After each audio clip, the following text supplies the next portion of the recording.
qui, je dirais, challenge toutes les autres vérités qui sont révélées par d'autres religions. Amen, et nous allons y revenir. Si vous êtes musulman, restez accrochés, parce que voilà un message important qui devrait attirer votre attention. D'accord?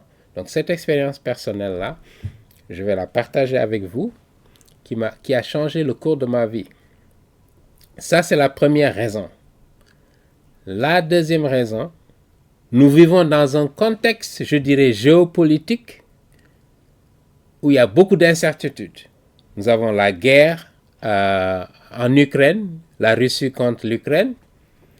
Nous avons la guerre au Moyen-Orient entre Israël et les terroristes de Hamas, et tous les autres groupes terroristes qui sont autour, Hezbollah qui est au Liban, les Houthis qui sont au Yémen, l'Iran qui est là à côté également d'Israël, tous ces États-là qui essayent d'anéantir Israël. Donc ce contexte géopolitique-là nous ramène au livre de Daniel pour comprendre encore une fois les enjeux. Ça, c'est la deuxième raison.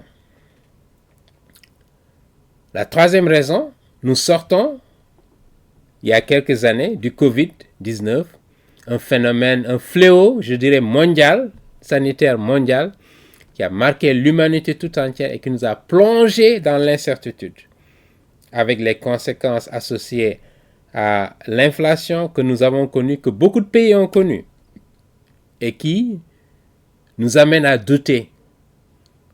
Où en sommes-nous? Qu'allons-nous devenir? Qu'est-ce que 2025 présage, d'accord, comme année? Et je voudrais rappeler, en revenant sur les chapitres du livre de Daniel, les prophéties qui sont annoncées, où Daniel a reçu plusieurs révélations spéciales pour lui dire le cours de l'histoire de l'humanité et l'histoire des nations païennes en rapport avec la nation juive. Si vous voyez bien dans la Bible, tout est centré autour d'Israël. Ne serait-ce qu'à partir, je dirais, d'Abraham. D'accord? Lorsqu'Abraham, au chapitre 12 du livre de la Genèse, apparaît jusqu'à la fin du Nouveau Testament, le livre de l'Apocalypse. Tout est centré autour des Juifs, du peuple juif, de la nation juive. Mais dans le livre de Daniel, il y a un détour qui est fait pour revenir sur l'histoire des nations païennes qui ne sont pas juives. Voilà une autre raison pour laquelle nous voulons revenir là-dessus. Parce que c'est un livre qui interpelle tous ceux qui ne sont pas juifs pour relater l'histoire de l'humanité en dehors du peuple juif. Mais toujours, pour certains passages, en rapport avec le peuple juif. Et nous allons y revenir. Certains chapitres font référence à cela. Une troisième raison. Et enfin, la dernière et la plus grande raison, ce sont les prophéties. Il n'y a pas un livre, de mon point de vue, dans la Bible, qui contient autant de prophéties que le livre de Daniel, qui n'a que 12 chapitres, par ailleurs, je le rappelle. Mais dans ces 12 chapitres, nous avons plus d'une centaine, je dis bien une centaine de prophéties précises qui se sont matérialisées à la lettre, au point où les critiques, et nous allons revenir sur ces critiques, des gens sceptiques, athées, qui ont remis en cause l'authenticité du livre de Daniel, pour dire d'abord que ce livre qui est présumé avoir été écrit au 6e siècle avant Jésus-Christ, en réalité n'a été écrit qu'au 2e siècle avant Jésus-Christ. Et pourquoi ils ont avancé cette date du 2e siècle avant Jésus-Christ?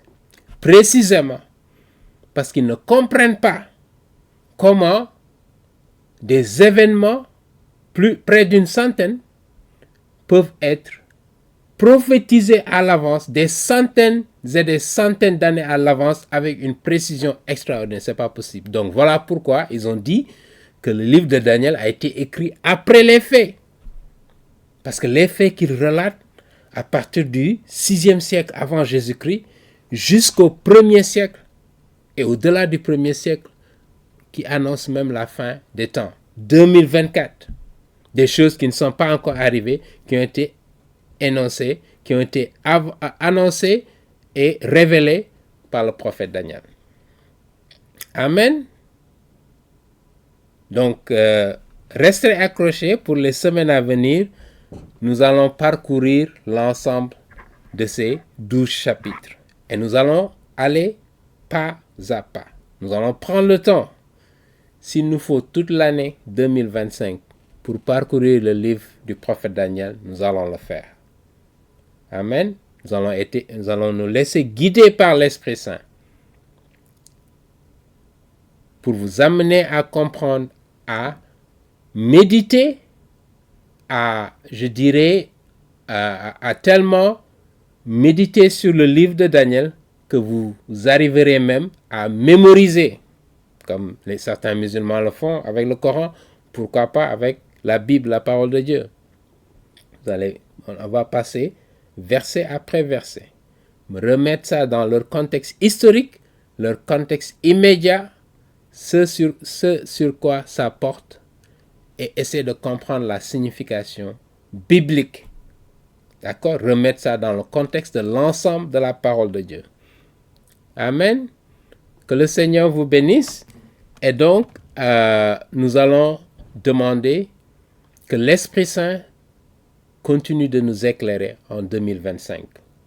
Nous voulons d'abord lui rendre grâce à notre Seigneur Jésus-Christ pour ce qu'il a fait, pour les merveilles qu'il a accomplies en 2024. Et nous voulons que 2025 soit une année de renouveau spirituel, de dévotion à Dieu, à Jésus-Christ notre Seigneur, et d'une vie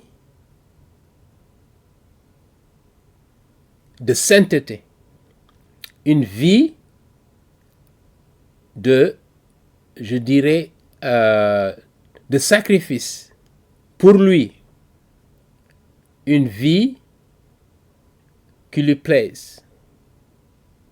Que l'Esprit soit avec nous, qu'il nous fortifie, qu'il nous guide, et que vous aussi qui nous suivez, que ce soit une année où la lumière va se répandre dans votre vie, que le Seigneur va se saisir de vous, peut-être à travers ce livre du prophète Daniel. Vous aurez la même conviction au sortir de ces études bibliques, que la vérité, que vos yeux spirituels se sont ouverts et que vous avez pu contempler votre Seigneur Jésus-Christ, lui qui est venu mourir pour vous, pour vos péchés. Amen. C'est notre vœu, c'est notre prière. Que le Seigneur vous bénisse. Restez accrochés. Et là, donc, nous allons entamer cette année donc, en faisant le commentaire du livre de Daniel. Donc, les interprétations et le commentaire sur le livre de Daniel. Donc, voilà un peu notre plan. Nous allons commencer par une introduction générale sur le livre pour évoquer un certain nombre de choses qui vous permettent d'avoir le contexte, parce que c'est important toujours pour un livre d'avoir le contexte, de comprendre qui est ce personnage-là, Daniel, dont la Bible nous parle. D'accord? Après cette introduction générale, nous allons entrer dans le vif des chapitres du sujet, si vous voulez, en entamant le chapitre 1. Et le chapitre 1, justement, évoque la vie du prophète Daniel et de ses compagnons juifs qui ont été déportés à Babylone par le roi Nabuchodonosor. Et nous y reviendrons en 605 avant Jésus-Christ. D'accord? vers août, je dirais, juillet-août de l'année 605. Prenez note, nous allons y revenir. On nous parle de leur vie, leurs premières années à Babylone, où ils ont été mis dans une école pour être formés aux coutumes babyloniennes. D'accord? Daniel et ses 3 amis juifs, on les connaît plus sous le nom de Shadrach, Meshach et Abednego. Ça, c'est des noms babyloniens, chaldéens. D'accord? Mais ils ont des noms juifs. Azariah, Ananias et Michal. Ok? C'est leur nom juif.